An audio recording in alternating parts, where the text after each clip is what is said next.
ॐ नमः सिद्धेभ्यः।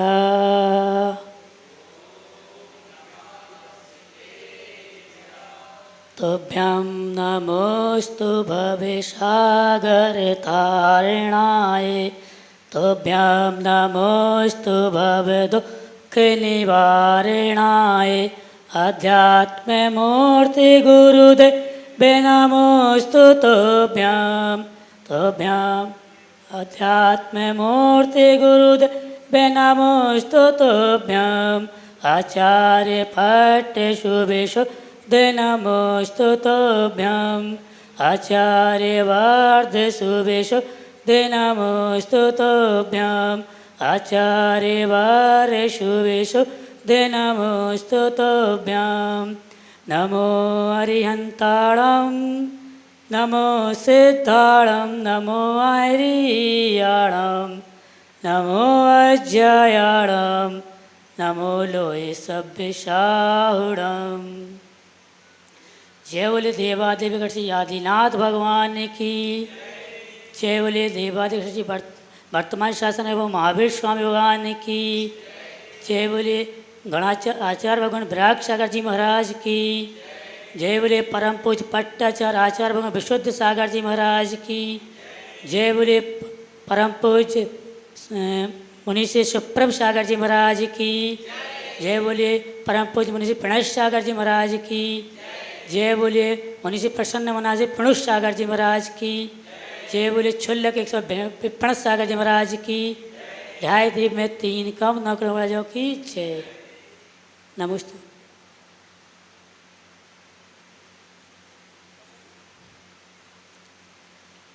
हमें तो अभी कुछ बोलना भी नहीं आता,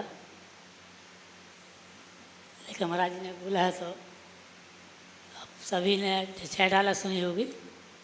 छेड़ाला मंगलाचरण हुआ है।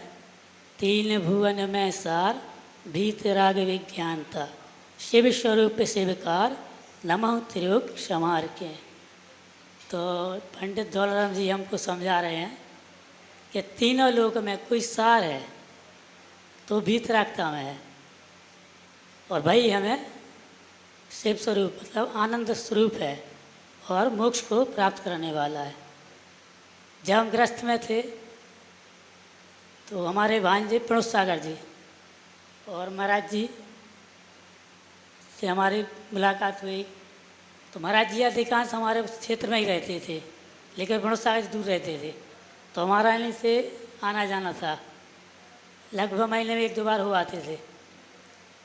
तो धीरे धीरे महाराज जी ने समझाया, तो फिर हमारा मोक्ष मार्ग की ओर विचार हुआ। तो फिर मन में विचार आया कि सार कहाँ है। तो फिर महाराज जी ने भी समझाया, तो लगा कि सार तो इसी में है। तो फिर बस विचार हुआ। फिर महाराज जी के पास हम 2-3 बार गए। तो मैंने आचार्य श्री 2021 में आचार्य श्री विशुद्ध सागर जी को श्रीफल चढ़ाया संघ प्रवेश का शिखर जी में। तो आचार्य ने प्रवेश दे दिया, लेकिन हमारे साथ जो हमारे परिवार वाले और एक दोस्त यार गए थे, तो वो हमको बोले कि नहीं अभी नहीं, अभी हमारे साथ घर चलो, हम आपको बाद में 2-4 दिन में वापस छोड़ देंगे। हमने चला ठीक है 2-4 दिन में आ जाएंगे। लेकिन जब घर आए तो फिर वही दुकानदारी, फिर गश्ते में बीत गए। फिर 2 साल बाद महाराज जी का फिर शिखर जी गए होली के समय। तो महाराज जी की आगवानी उस दिन हम पहुँचे, उस दिन महाराज जी ने पहुँचे तो हमने आगवानी की। फिर 1-2 दिन महाराज के पास रुके। पर महाराज जी ने कहा श्रीफल चढ़ाओ कि अब आपकी बार जब भी आओगे तो वापस नहीं जाओगे। तुमने ठीक है चढ़ा दिया श्रीफल, लेकिन मन में था कि वापस कहाँ फिर। तो हमने कलश स्थापना में आना था, लेकिन हम कलश स्थापना 1 दिन बाद गए लखनऊ। मैंने महाराज से कहा 1 दिन लेट हो गया, बोले कोई बात नहीं आ गए। फिर 4-5 दिन रुके। फिर हमने महाराज जी का महाराज से पूछा कि महाराज जी अब हम व्रत ले लें। महाराज बोले रुक जाओ अभी। महाराज जी ने 8-10 दिन बाद पहली ब्रह्मचार्य व्रत दिए 2 साल की। फिर महाराज जी ने एक प्रतिमा की व्रत दी। फिर घर से फ़ोन आया कि कब आ रहा, तुमने अभी नहीं आ रहे, बाद में आएंगे। अभी घर बताया नहीं है कि ब्रह्मचार्य व्रत ले लिया।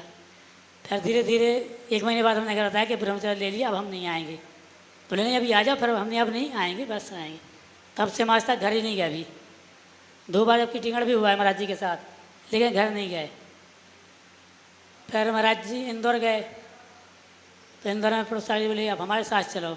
हमने ठीक है, अब हमें कहीं भी जाना, तो आचार्य श्री अनुमति लेके प्रोसारी के साथ चले गए। फिर वहाँ प्रोसारी ने आचार्य श्री भेजा और श्रीफल चढ़ाया कि अब हमें दीक्षा दी जाए। तो आचार्य श्री बोले पक्के में? हमने हाँ। तो उन्होंने केस लॉन्च कर दिए पहले वहीं पथरिया जी में 14 अक्टूबर महाराज जी के जन्म दिवस के दिन पर। पहले महाराज जी के पास आना था, लेकिन वहाँ आचार्य श्री ने बुला लिया, तो फिर वहाँ चले गए और वहाँ महाराज जी के जन्म दिवस पर हमारे केस लॉन्च हो गए। फिर 8 दिन बाद आचार्य श्री का फोन आया कि आपकी दीक्षा 17 अप्रैल को फाइनल की जा रही है, टीकमगढ़ में होगी। अब बस इतना ही बोल सकते हैं जी। नमोस्तु।